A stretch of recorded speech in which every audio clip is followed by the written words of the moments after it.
Hello friends, once again welcome back to my channel. Today we are going to solve the question answers from the 7th standard social from the history parts. It's a part 2 chapter 21 progress in different fields. Friends ಈ ದಿನ ನಾವು 7ನೇ ತರಗತಿಯ ಸಮಾಜ ವಿಷಯದ ಭಾಗ 2ರಲ್ಲಿ ಇತಿಹಾಸ ವಿಭಾಗದಿಂದ ವಿವಿಧ ಕ್ಷೇತ್ರಗಳಲ್ಲಿ ಮುನ್ನಡೆ ಈ ಒಂದು ಪಾಠದ ಪ್ರಶ್ನೋತ್ತರಗಳನ್ನು ನೋಡೋಣ. Friends, many of you commented me that to explain the question answers in Kannada. ಇದರಿಂದ ಕನ್ನಡದಲ್ಲಿ ಎಕ್ಸ್ಪ್ಲೇನ್ ಮಾಡಿ ಕ್ವಶನ್ ಆನ್ಸರ್ಸನ್ನು ನಮಗೆ ಎಕ್ಸಾಮ್ಸಿಗೆ ಅರ್ಥ ಮಾಡ್ಕೊಳ್ಳೋಕ್ಕೆ ಈಸಿ ಆಗುತ್ತೆ ಅಂತ ಹೇಳಿ. So that's why I am explaining the question answers in Kannada. So let start. The first main is fill up the blanks with the correct words. First question is Bengaluru is called the cyber city or silicon city. You can write any one, cyber city, or you can write silicon, or you can write both. Okay, ಬೆಂಗಳೂರನ್ನ cyber city ಅಥವಾ silicon ನಗರ ಅಂತ ಹೇಳಿಬಿಟ್ಟು ಕರೀತಾರೆ. The world's first biologically cloned, ಇಲ್ಲಿ ಸ್ವಲ್ಪ correction ಮಾಡ್ಕೊಳ್ಳಿ, cloned animal is sheep. Its name is Dolly. ಪ್ರಪಂಚದಲ್ಲಿ ಮೊಟ್ಟ ಮೊದಲ ಜೈವಿಕ ತದ್ರೂಪಿ ಸೃಷ್ಟಿಯಾದ ಪ್ರಾಣಿ ಯಾವುದು ಅಂತಂದರೆ ಅದು ಕುರಿ, ಅದರ ಹೆಸರು Dolly. The government of Karnataka introduced its industrial policy in the year 1996. Karnataka ಸರ್ಕಾರ ಕೈಗಾರಿಕಾ ನೀತಿಯನ್ನು 1996ರಲ್ಲಿ ಸ್ಥಾಪಿಸಿತು. The one who said that cottage industries are the lamps that guide a country on the path of progress was Mahatma Gandhiji. ಅಂದರೆ ಈ ಗೃಹ ಕೈಗಾರಿಕೆಗಳಿದೆಯಲ್ಲ ಅವು ದೇಶದಲ್ಲಿ ಪ್ರಗತಿ ಪಥದತ್ತ ಕೊಂಡೊಯ್ಯುವಲ್ಲಿ ಈ ಒಂದು ಗೃಹ ಕೈಗಾರಿಕೆಗಳೇ ದೀಪಗಳು ಅಥವಾ ದೀವಟಿಗೆಗಳು ಅಂತ ಹೇಳಿಬಿಟ್ಟು ಹೇಳಿದವರು Mahatma Gandhiji. Move on to the next main answer the following in 2 or 3 sentences each. First question is what is meant by communication system? ಸಂಪರ್ಕ ವ್ಯವಸ್ಥೆ ಅಂತ ಅಂದ್ರೇನು? The answer is the process of sending news or information from one person to another or from one place to another is known as communication system. ಅಂದರೆ ಒಬ್ಬರಿಂದ ಮತ್ತೊಬ್ಬರಿಗೆ ಅಥವಾ ಒಂದು ಸ್ಥಳದಿಂದ ಮತ್ತೊಂದು ಸ್ಥಳಕ್ಕೆ ಸುದ್ದಿ ಅಥವಾ ವಿಷಯವನ್ನು ತಲುಪಿಸುವ ಒಂದು ವಿಧಾನವನ್ನು ನಾವು ಸಂಪರ್ಕ ವ್ಯವಸ್ಥೆ ಅಂತ ಹೇಳಿಬಿಟ್ಟು ಕರಿತೀವಿ. So second question, which are the 3 types of mass media? ಪ್ರಮುಖವಾದ 3 ಸಂಪರ್ಕ ಮಾಧ್ಯಮಗಳು ಯಾವುವು? The 3 types of mass media are print media ಮುದ್ರಣ ಮಾಧ್ಯಮ, ಎಲೆಕ್ಟ್ರಾನಿಕ್ ಮೀಡಿಯಾ ವಿದ್ಯುನ್ಮಾನ ಮಾಧ್ಯಮ, ಎಂಟರ್ಟೈನ್ಮೆಂಟ್ ಮೀಡಿಯಾ ಮನರಂಜನಾ ಮಾಧ್ಯಮ. Okay, next question, what is meant by information technology? ಅಂದರೆ ಮಾಹಿತಿ ತಂತ್ರಜ್ಞಾನ ಅಂದರೆ ಏನು? ಇನ್ಫಾರ್ಮೇಷನ್ ಟೆಕ್ನಾಲಜಿ ಅಂದರೆ ಮಾಹಿತಿ ತಂತ್ರಜ್ಞಾನ.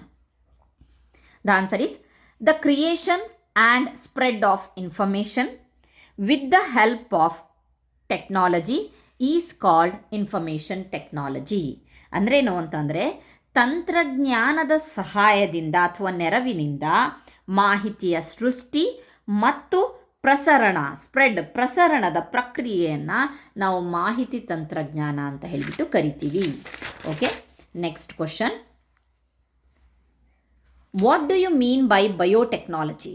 ಜೈವಿಕ ತಂತ್ರಜ್ಞಾನ ಅಂತ ಅಂದರೆ ಏನು ಅಂತ ಹೇಳಿಬಿಟ್ಟು the answer is the process of utilising the features of organisms to obtain useful products through technology is called biotechnology. ಅಂದರೆ ಜೀವಿಗಳ ಒಂದು ಗುಣಲಕ್ಷಣ, ಫೀಚರ್ಸ್ ಅಂದರೆ ಗುಣಲಕ್ಷಣಗಳನ್ನು ಬಳಸಿಕೊಂಡು ಉತ್ಪನ್ನಗಳನ್ನು ತಾಂತ್ರಿಕವಾಗಿ ಪಡೆಯುವ ಕ್ರಮವನ್ನು ನಾವು ಜೈವಿಕ ತಂತ್ರಜ್ಞಾನ ಅಂತ ಹೇಳಿಬಿಟ್ಟು ಕರಿತೀವಿ. Okay, next question, which are the districts in Karnataka that have biotechnology parks? ಜೈವಿಕ ತಂತ್ರಜ್ಞಾನದ ಪಾರ್ಕ್ ಇರುವ ಕರ್ನಾಟಕದ ಜಿಲ್ಲೆಗಳು ಯಾವುವು ಅಂತಂದರೆ the answer is Bengaluru and Dharwad are the district in Karnataka that have biotechnology parks. Bengaluru ಮತ್ತು ಧಾರವಾಡದಲ್ಲಿ ಬಯೋಟೆಕ್ನಾಲಜಿ ಪಾರ್ಕ್ ಇದೆ. Okay, next question, explain the importance of organic farming. ಅಂದರೆ ಆರ್ಗ್ಯಾನಿಕ್ ಫಾರ್ಮಿಂಗ್ ಅಂತಂದರೆ ಸಾವಯವ ಕೃಷಿಯ ಮಹತ್ವ ಏನು ಅಂತ ಹೇಳಿ. The answer is organic farming is more nature friendly than traditional chemical farming. ಅಂತಂದರೆ ಇದು ಒಂದು ಪರಿಸರ ಸ್ನೇಹಿಯಾಗಿದೆ. ಹಿಂದಿನ ಕಾಲದಲ್ಲಿ ಏನು ಕೆಮಿಕಲ್ಸ್ ರಾಸಾಯನಿಕಗಳನ್ನು ಬಳಸಿ ಫಾರ್ಮಿಂಗ್ ಮಾಡ್ತಿದ್ರಲ್ಲ ಅದಕ್ಕಿಂತ ಭಾಳ ಡಿಫ್ರೆಂಟ್ ಆಗಿದೆ. ಅದಕ್ಕಿಂತನೂ ಇದು ಪರಿಸರ ಸ್ನೇಹಿಯಾಗಿದೆ. Second point, the soil and the crops retain their natural power in organic farming. ಏನಪ್ಪ ಅಂತಂದರೆ ಮಣ್ಣು ಮತ್ತು ಬೆಳೆ ಇದೆಯಲ್ಲ ಅದು ತನ್ನ ಒಂದು ನೈಸರ್ಗಿಕ ಶಕ್ತಿಯನ್ನು ಹೊಂದಿರುತ್ತೆ ಈ ಸಾವಯವ ಕೃಷಿಯಲ್ಲಿ. Okay, next, the products in organic farming contains no toxic residues.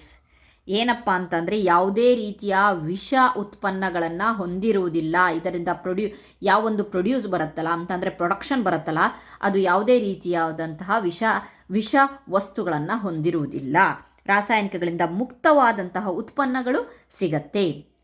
ಆರೋಗ್ಯಕ್ಕೆ ಮತ್ತು ಬಳಕೆಗೆ ಸುರಕ್ಷಿತವಾಗಿರುತ್ತೆ. The food tastes natural and better. ಅಷ್ಟೇ ಅಲ್ಲದೆ ಈ ಸಾವಯವ ಕೃಷಿಯಿಂದ ಸಿಕ್ಕಿರುವಂತಹ ಫುಡ್ ಇದೆಯಲ್ಲ ಬಹಳ ಟೇಸ್ಟ್ ಆಗಿರುತ್ತೆ, ಆಮೇಲೆ ನ್ಯಾಚುರಲ್ ಆಗಿರುತ್ತೆ, ಮತ್ತು ಈ ಕೆಮಿಕಲ್ ಫಾರ್ಮಿಂಗಿನ್ಕಿಂತನೂ ಸಹ ಬೆಟರ್ ಆಗಿರುತ್ತೆ. Okay, next question and the last question, what is meant by soil erosion? Answer, the washing away of the upper fertile layer of soil due to natural processes like wind, rain and floods is called soil erosion. ಅಂದರೆ ಗಾಳಿ, ಮಳೆ ಮತ್ತು ಪ್ರವಾಹ, floods ಅಂತ ಅಂದರೆ ಪ್ರವಾಹಗಳ ಇಂತಹ ಮೊದಲಾದ ನೈಸರ್ಗಿಕ ಕ್ರಿಯೆಯಿಂದ, ನ್ಯಾಚುರಲ್ ಪ್ರೊಸೆಸ್ಸಿಂದ, ನೈಸರ್ಗಿಕ ಕ್ರಿಯೆಗಳಿಂದ ಮಣ್ಣಿನ ಫಲವತ್ತಾದ ಮೇಲ್ಪದರು ಮೇಲ್ಪದರು ಕಳಚಿ ಹೋಗುವುದಕ್ಕೆ ನಾವು ಮಣ್ಣಿನ ಸವಕಳಿ ಅಂತ ಹೇಳಿಬಿಡ್ತೀವಿ. ಮಣ್ಣಿನ ಸವಕಳಿ ಅಥವಾ ಮಣ್ಣಿನ ಸವೆತ ಅಂತಲೂ ಹೇಳ್ಬೋದು. So the washing away of the upper fertile layer, ಅದು ಕೊಚ್ಕೊಂಡು ಹೋಗುತ್ತೆ ಯಾವುದರಿಂದ? ವಿಂಡ್, ರೇನ್ ಮತ್ತು ಫ್ಲೂಡ್ಸಿಂದ, ಗಾಳಿ, ಮಳೆ ಮತ್ತು ಪ್ರವಾಹಗಳಿಂದ ಮೇಲ್ಪದರು, ಮಣ್ಣಿನ ಒಂದು ಏನು ಫಲವತ್ತತೆ ಇರುತ್ತಲ್ವ, ಮಣ್ಣಿನ ಮೇಲ್ಪದರದಲ್ಲೇ ಹೆಚ್ಚು ಫಲವತ್ತತೆ ಇರೋದು, ಅದೇ ಕೊಚ್ಕೊಂಡು ಹೋಗುತ್ತಲ್ಲ, ಅದನ್ನು ನಾವು ಸಾಯಿಲ್ ಎರೋಷನ್ ಅಥವಾ ಮಣ್ಣಿನ ಸವಕಳಿ ಅಂತ ಹೇಳ್ತೀವಿ. ಸೊ ಇಷ್ಟು ಹೊತ್ತು ನಾವು 7ನೇ ತರಗತಿಯ 7th standard progress in different fields ಈ ಒಂದು ಪಾಠದ ಪ್ರಶ್ನೋತ್ತರಗಳನ್ನು ನೋಡಿದ್ವಿ.